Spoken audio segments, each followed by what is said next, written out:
This is US Army's Yongsan base in Seoul. And after the Korean War, when everything was scarce, people made budae jjigae with leftover meat from the army here.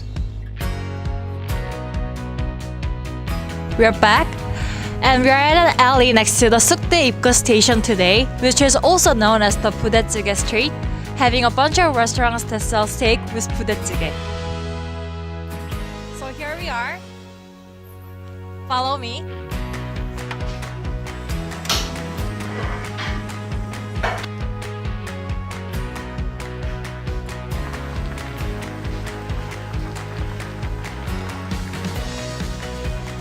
So this is budae jjigae, which can be roughly translated into army stew in English.